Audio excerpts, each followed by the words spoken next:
Eu quero, neste momento, me dirigir ao povo brasileiro para dizer algumas das matérias que penso devam ser por mim agora enfrentadas. E eu faço, naturalmente, com muita cautela, porque, na verdade, sabem todos que há mais de um mês eu me recolhi exata e precisamente para não aparentar que eu estaria cometendo algum ato, praticando algum gesto com vistas a ocupar o lugar da senhora Presidente da República.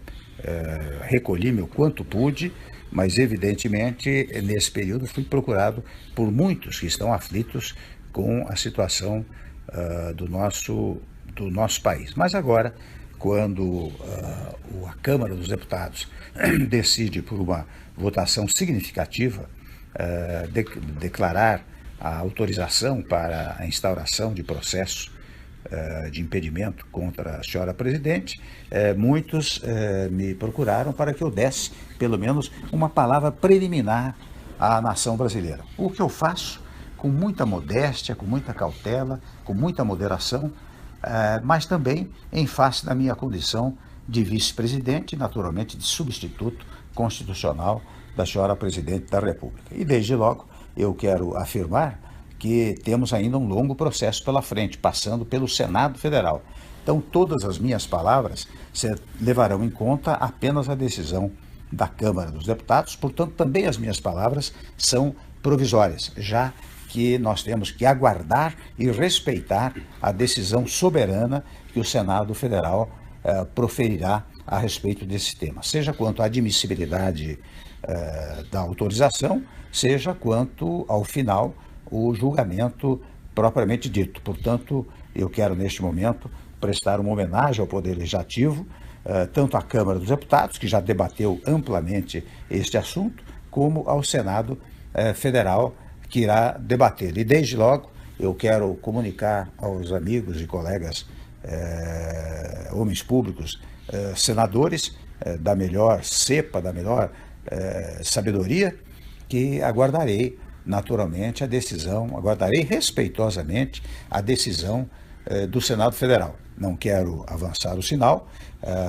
até imaginaria que eu poderia falar depois da decisão do Senado, mas evidentemente sabem todos os que me ouvem que quando houver a decisão definitiva, a decisão do Senado, eu preciso estar preparado para enfrentar os graves problemas que hoje afligem o nosso país. E desde logo quero dizer aos que me ouvem que repetir, na verdade, o que tenho pregado ao longo do tempo. Os senhores sabem, os brasileiros sabem, que há mais de 8, 10 meses tenho feito pronunciamentos referentes à pacificação do país, à unificação do país, porque é chocante, para não dizer tristíssimo, verificar os brasileiros controvertendo-se entre si, disputando ideias e espaços. Até aí tudo bem, mas quando parte para uma coisa quase física, isso não pode acontecer no nosso país. Portanto, ao dizer agora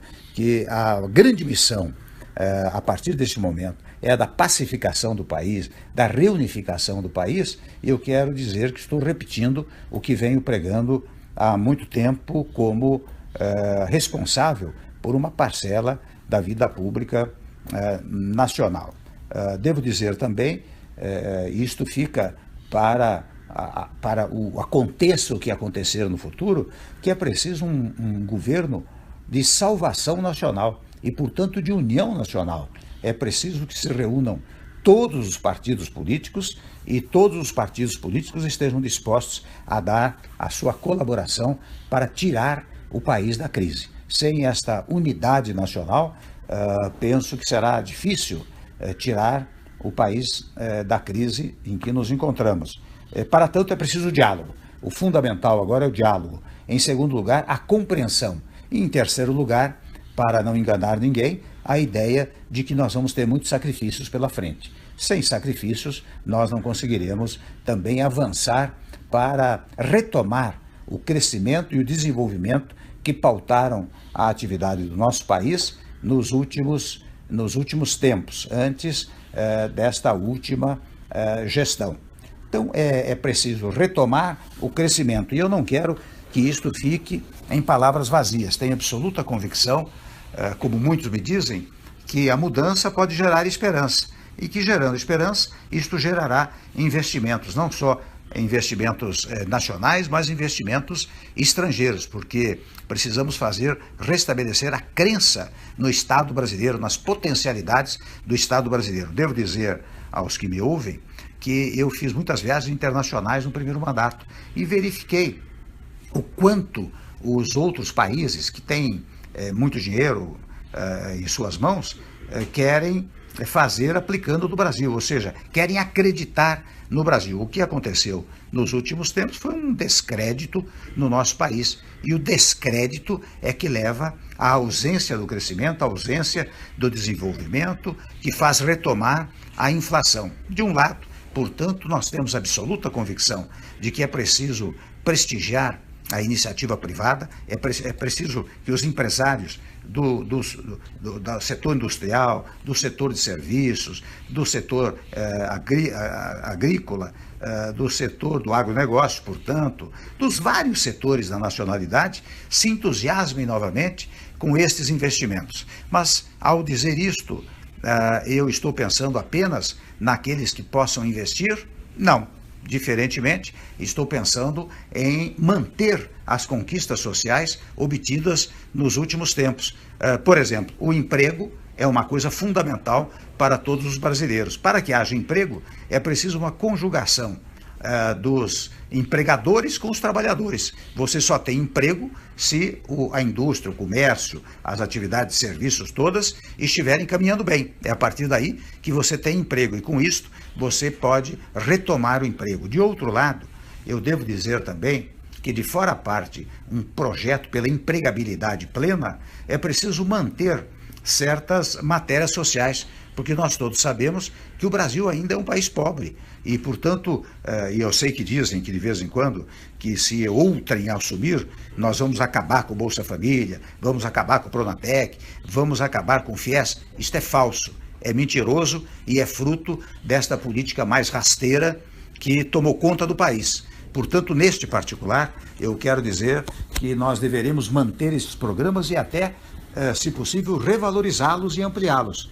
Até que, e isto eu quero deixar claro, o Bolsa Família, por exemplo, há de ser um estágio do Estado brasileiro. Daqui a alguns anos é possível que a empregabilidade tenha atingido um tal nível que não haja mais necessidade do Bolsa Família. Mas isto, enquanto persistir a necessidade, nós manteremos, assim como o Pronatec, FIES, ProUni, todos esses projetos que acabaram dando certo no país. Portanto, eu lanço uma mensagem àqueles que têm o capital e lanço àqueles que querem uma mensagem do trabalho e lanço uma mensagem para aqueles que sequer trabalho ainda conseguiram. É claro que nós vamos incentivar enormemente as parcerias público-privadas na medida que isto pode trazer emprego ao país.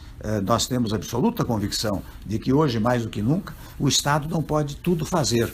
O Estado depende da atuação dos setores produtivos do país. Empregadores de um lado, trabalhadores de outro lado. Estes setores produtivos é que, aliançados, vão fazer a prosperidade do Estado brasileiro. O Estado brasileiro tem que cuidar de segurança, da saúde, da educação, enfim, de alguns temas fundamentais que não podem sair da órbita pública, mas o mais tem que ser entregue à iniciativa privada no sentido da conjugação da ação entre trabalhadores e empregadores. E neste particular, nós pretendemos fazer várias reformas que incentivem esta harmonia entre esses dois setores da produção brasileira. Tudo isto que estou a dizer significará, devo registrar, sacrifícios iniciais para o povo brasileiro, em primeiro lugar. Em segundo lugar, não quero gerar nenhuma expectativa falsa. Não pensemos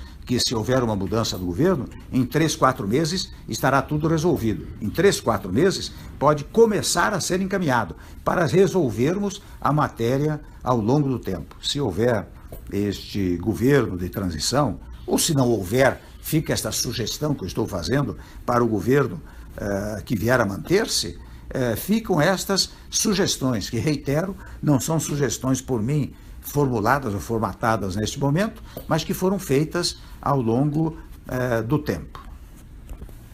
Há reformas que são fundamentais para um país. Nós todos sabemos, não é possível. Agora, toda e qualquer reforma não alterará os direitos já formatados, já adquiridos pelos cidadãos, mas nós temos que preparar o país do futuro. Muitas matérias até estão em tramitação no Congresso Nacional e nós queremos ter uma base parlamentar muito sólida que nos permita conversar com a classe política, mas conversar também com a sociedade. Os senhores sabem, os que assistiram às minhas palestras nos últimos tempos, que eu faço uma distinção e uma conjugação entre governo, governança e governabilidade, para dizer que o governo são os órgãos constituídos, não tem a menor dúvida, legislativo, executivo, judiciário. A governança vem exatamente pelo apoio político que o governo consegue dos partidos políticos e do Congresso Nacional. Mas é preciso mais do que isso, é preciso a governabilidade. E a governabilidade exige que haja uma aprovação popular do próprio governo. Portanto, a classe política unida com o povo levará ao crescimento do país e, portanto, ao apoio ao governo. É com estes três fatores que nós vamos lidar.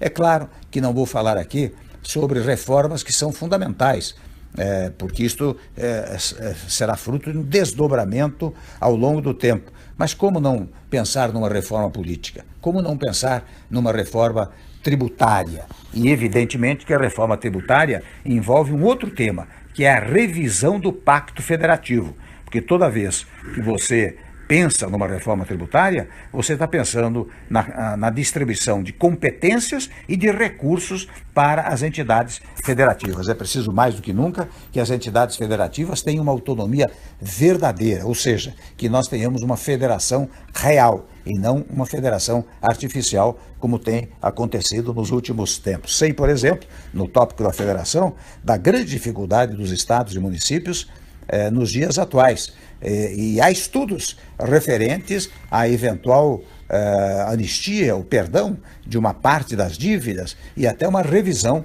dos juros que são pagos pelas unidades federadas. Nós vamos levar isso adiante, nós vamos estudar isso com muita detença e vamos levar isso adiante, porque a força da União também deriva da força dos estados e da força dos municípios. E a força destas entidades federativas depende da vontade, da boa vontade e do apoio da classe política e do povo brasileiro. Há matérias controvertidas, como a matéria referente à legislação trabalhista e à legislação previdenciária, que nós vamos fazer com um grande diálogo nacional, onde nenhum setor será esquecido, nem dos trabalhadores, nem dos empresários, nem do povo brasileiro. Mas toda e qualquer modificação que vier a ser feita será para garantir o futuro mesmo daqueles que já recebem salário, daqueles que recebem aposentadoria. É nestes termos que nós vamos trabalhar. Ou seja, o diálogo de um lado e a conjugação de esforços de outro lado